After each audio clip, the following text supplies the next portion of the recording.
আসসালামু আলাইকুম প্রিয় এসএসসি 26 ব্যাচের স্টুডেন্টরা। তো তোমরা সামনে একাদশ শ্রেণীতে ভর্তি হবা। তো অনেকে আছে যারা মানবিকে ভর্তি হবা। তো মানবিকে ভর্তি হওয়াটা বড় কথা না, বড় কথা হচ্ছে মানবিকে ভর্তি হওয়ার পর কোন সাবজেক্টটা নিলে তোমার জন্য ভালো তা নিয়ে সহজে একটা গাইডলাইনমূলক ভিডিও থাকছে আজকের এই ভিডিওতে। তো দেখো, কলেজে ভর্তি হওয়ার পর মানবিক বিভাগের শিক্ষার্থীদের সবচেয়ে বড় গুরুত্বপূর্ণ সিদ্ধান্ত একটি হলো সাবজেক্ট চয়েস। অর্থাৎ তোমার বন্ধু কোন বিষয় নিচ্ছে, কোন শিক্ষক কোন বিষয়ে ভালো বলছেন বা কোন বিষয়কে সহজ বলা হচ্ছে এইসব দেখে সিদ্ধান্ত নেওয়া ঠিক না। তোমার জন্য সেরা সাবজেক্ট নির্ভর করবে তোমার নিজের অবস্থা ও ভবিষ্যৎ পরিকল্পনার উপর। তো এই পুরো বিষয়টা আমি তোমাদের আজকে সহজভাবে তুলে ধরবো। তো ভিডিওটা যদি তোমরা শেষ পর্যন্ত দেখো, আশা করি তোমরা মানবিক বিভাগ থেকে কোন সাবজেক্ট নিবা তার একটা ডিটেলস ধারণা পাবা। তো দেখো, সাবজেক্ট চয়েসের আগে তোমাকে যে ৪টি বিষয় দেখতে হবে সেটা হচ্ছে তোমার ব্যাকগ্রাউন্ড কি, অর্থাৎ তুমি এসএসসিতে কোন ব্যাকগ্রাউন্ডে ছিলে। অনেকে সায়েন্সে ছিলে, আবার অনেকে মানবিকে ছিলে, আর অনেকে কমার্সে ছিলে। তো আগের পড়াশোনার সঙ্গে মিল রেখে এমন কিছু বিষয় বা এমন কিছু সাবজেক্ট নিতে হবে যা তোমার পড়ার জন্য সুবিধা হয়। তারপর তোমাকে যে বিষয়টা মাথায় রাখতে হবে সেটা হচ্ছে তোমার জিপিএ ও এবিলিটি। দেখো, শুধু তোমার জিপিএ নয়, নিজের পড়াশোনার সক্ষমতাও দেখতে হবে।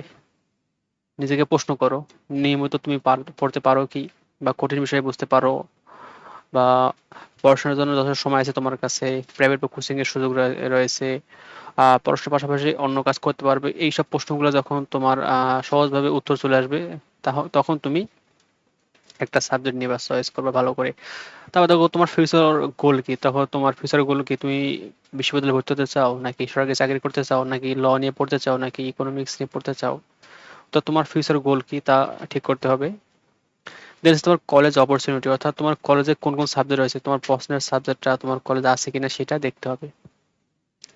তো এখন আমরা জানবো মানবিক বিভাগের সবচেয়ে কমন যে সাবজেক্টগুলো, অর্থাৎ যে সাবজেক্টগুলো কমন এবং সেগুলো আমরা দেখে নিই। সেগুলো হচ্ছে দেখো, পরিণীতি, অর্থনীতি, ইতিহাস, তারপর হচ্ছে ইসলামের ইতিহাস, সংস্কৃতি, সমাজবিজ্ঞান, সমাজকর্ম, মনোবিজ্ঞান, ভূগোল, যুক্তিবিদ্যা, পরিসংখ্যান, ইসলাম শিক্ষা, কৃষি শিক্ষা ও গার্হস্থ্য বিজ্ঞান। এগুলো হচ্ছে তোমার মানবিকের কমন সাবজেক্ট। বুঝতে পারছো? তো এগুলো থেকে তোমাকে যে কোনো 4টা সাবজেক্ট চুজ করতে হবে। তো তোমার এখন প্রশ্ন হচ্ছে তুমি কোন সাবজেক্টগুলো চুজ করবা। আমি তোমাকে হেল্প করব তোমাকে ওই সাবজেক্টগুলো চুজ করতে। ঠিক আছে? তো দেখো, যারা সায়েন্স থেকে মানবিকে আসবে তাদের জন্য কোন কোন সাবজেক্টগুলো বেটার হবে। তো সবার উপরে রাখছি আমি অর্থনীতিকে। কারণ তোমার অর্থনীতি এমন একটা সাবজেক্ট যেখানে গ্রাফ, হিসাব, বিশ্লেষণ এগুলো রয়েছে, এবং তুমি যদি রেগুলার পড়াশোনা করো তাহলে তুমি এই সাবজেক্টে ভালো কিছু করতে পারবা।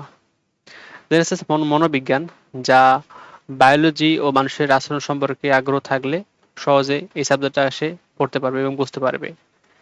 তারপর আছে ভূগোল। দেখো, মানচিত্র, পরিবেশ, আবহাওয়া, পৃথিবীর বিভিন্ন প্রক্রিয়া এইসব নিয়ে এই সাবজেক্ট পড়ানো হয়। তুমি যদি ভূগোল নাও তা এবং এই সাবজেক্ট সেই সম্পর্কে তুমি জানতে পারবা। দেন আস্তে আস্তে যুক্তিবিদ্যা, যারা লজিক ও বিশ্লেষণ পছন্দ করে তাদের জন্য যুক্তিবিদ্যাটা বেটার। আর যে পরিসংখ্যান, তো সংখ্যা, ডেটা অ্যানালাইসিস পছন্দ করলে তুমি পরিসংখ্যান নিতে পারো। তো এখন তোমার কাছে প্রশ্ন হচ্ছে যে তোমার পছন্দ অনুসারে তুমি এই সাবজেক্টগুলোর মধ্যে যে কোনো 4টা চুজ করতে পারো। সেটা তোমার ইচ্ছার উপর। বুঝতে পারছো? তোমার কোনটা ভালো লাগে। আচ্ছা, দেন আসতেছে যারা কমার্স থেকে মানবিকে আসছো, অর্থাৎ 9-10 কমার্সে ছিল, এখন মানবিকে আসতেছো। তোমার জন্য তুলনামূলক মানুষের সাবজেক্ট হচ্ছে অর্থনীতি, পরিসংখ্যান ও সমাজকর্ম। বিশেষ করে ডাটা, হিসাব ও অর্থনৈতিক বিষয় ভালো লাগলে এগুলো নিতে পারো তুমি। ঠিক আছে? আর যারা মানবিক থেকে মানবিকে আসছে তারা পরিণতি নিতে পারবা, বা আগে থেকে তুমি মানবিকের যে সাবজেক্টগুলো ছিল, অর্থাৎ 99 মানবিকের যে সাবজেক্টগুলো পড়ছো ওই সাবজেক্টগুলো নিতে পারো, অথবা পরিণতি নিতে পারো, ইতিহাস নিতে পারো, ইসলাম ইতিহাস ও সংস্কৃতি নিতে পারো, ভূগোল নিতে পারো, ইসলাম শিক্ষা সহজ সাবজেক্ট নিতে পারো, আবার কৃষি শিক্ষা নিতে পারো। এগুলো হচ্ছে নিতে পারো তোমরা। এখন হচ্ছে কোন বিষয় তুলনামূলক বেশি মনোযোগ চায়, অর্থাৎ ভালো করে পড়তে হয়। দেখো, সবার কাছে কঠিন বা সহজ এক নয়, অনেকের কাছে কোনো বিষয় কঠিন বা অনেকের কাছে কোনো বিষয় সহজ। তো সাধারণত নিয়মিত পড়াশোনার প্রয়োজন হতে পারে এসব সাবজেক্টে। অর্থাৎ তোমাকে এই সকল সাবজেক্টের উপর রেগুলার পড়াশোনা করতে হবে। যেমন হচ্ছে অর্থনীতি, মনোবিজ্ঞান, ভূগোল, যুক্তিবিদ্যা, পরিসংখ্যান, এই সাবজেক্টগুলো তোমাকে রেগুলার পড়াশোনা করতে হবে, তবেই তুমি এই সাবজেক্ট ভালো কিছু করতে পারবা।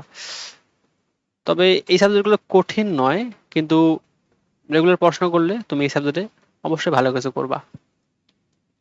আচ্ছা, এরপর আমরা দেখব যে তুলনামূলক ম্যানেজেবল সাবজেক্ট যেগুলো সহজ ধরা যায়, যেমন দেখো পরিণতি, ইতিহাস, ইসলাম ইতিহাস, সমাজকর্ম, তারপর হচ্ছে সমাজবিজ্ঞান, ইসলাম শিক্ষা, কৃষি শিক্ষা, গার্হস্থ্য বিজ্ঞান, এই সাবজেক্টগুলো তুলনামূলক সহজ। তুমি চাইলে এই সাবজেক্টগুলো নিতে পারো। তো তোমাকে যে কোনো 4টা সাবজেক্ট চুজ করতে হবে, কারণ 3টা হচ্ছে তোমার গ্রুপ সাবজেক্ট, একটা হচ্ছে তোমার ফোর সাবজেক্ট।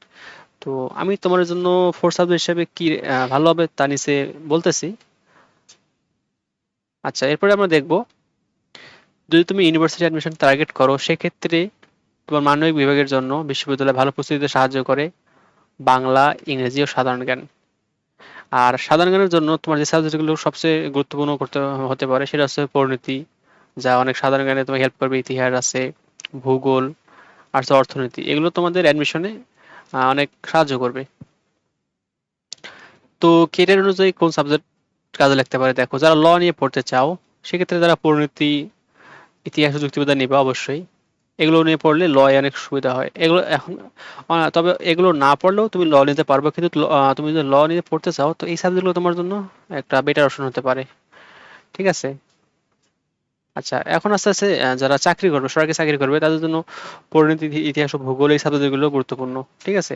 এবং যারা ইকোনমিক্স নিয়ে পড়বা ভবিষ্যতে, তারা অর্থনীতি এবং পরিসংখ্যান নিবা।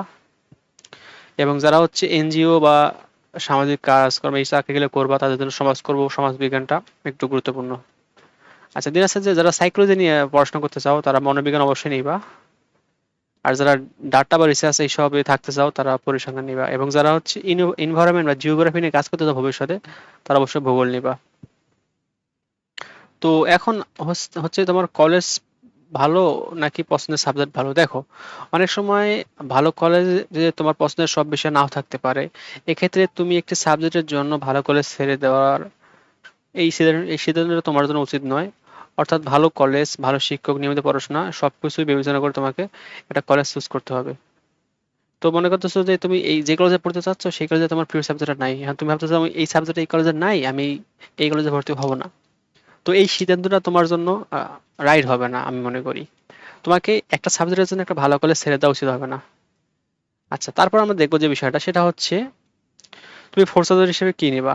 তো আমার মতামত হিসেবে তুমি ফোর সাবজেক্ট হিসেবে নিতে পারো ইসলাম শিক্ষা, ইতিহাস, অর্থনীতি বা যুক্তিবিদ্যা। এই এই সাবজেক্টগুলো সবচেয়ে কমন এবং সবচেয়ে যদি কম পড়ে ভালো রেজাল্ট করতে চাও ফোর সাবজেক্টে, সেক্ষেত্রে ইসলাম শিক্ষা নেওয়াটা তোমার জন্য অনেক ভালো হবে।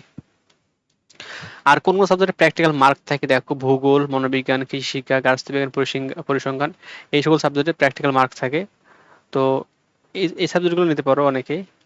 তো ওভারঅল আমি তোমাদের একটা বেসিক ধারণা দিতে পারছি যে তোমাকে কোন সাবজেক্টটা নেওয়া উচিত। তো সর্বশেষ জিপিএ কম থাকলে কি করবা দেখো, যদি পড়াশোনা ভালো ও নিয়মিত হতে চাও বা হও, সেক্ষেত্রে অর্থনীতি, ভূগোল, যুক্তিবিদ্যা, পরিসংখ্যান, মনোবিজ্ঞান এই সাবজেক্ট নিতে পারো। আর যদি মাঝারি স্টুডেন্ট হও সেক্ষেত্রে তোমার তুলনামূলক ম্যানেজেবল সাবজেক্টগুলো নিবা, যেগুলো সহজ ওগুলো নিবা। তো সর্বোপরি যে কথাটা বলতে চাই যে মানবিক বিভাগ সবার জন্য একটি বেস্ট সাবজেক্ট নেই। কারোর জন্য অর্থনীতি ভালো, তো কারোর জন্য ইতিহাস ভালো, আবার কারোর জন্য ভূগোল বা সমাজকর্ম ভালো হতে পারে। তো তোমার ব্যাকগ্রাউন্ড, জিপিএ, ইন্টারেস্ট, সক্ষমতা, কেরিয়ার গোল, কলেজের সুযোগ, এই সব কিছুর প্রশ্ন উত্তর মিলিয়ে তোমাকে সাবজেক্ট নিতে হবে। তো সঠিক সাবজেক্ট কম্বিনেশন হলে তোমার এইচএসসির পড়াশোনা অনেক ভালো হবে এবং ভালো জিপিএ তুমি রেজাল্ট করতে পারবা। ইউনিভার্সিটি অ্যাডমিশনের জন্য বড় সুবিধা হবে এবং ভবিষ্যৎ কেরিয়ারের জন্য অনেক হেল্পফুল হবে। তো ভিডিওটি এই পর্যন্ত, আশা করি ভালো লাগছে। তো তোমরা অবশ্যই ভালো সাবজেক্ট চুজ দিবা এবং আমি যেসব সাবজেক্ট বলছি বা যেভাবে গাইডলাইন দিছি তা অবশ্যই মেনে চলবা। ধন্যবাদ সবাইকে।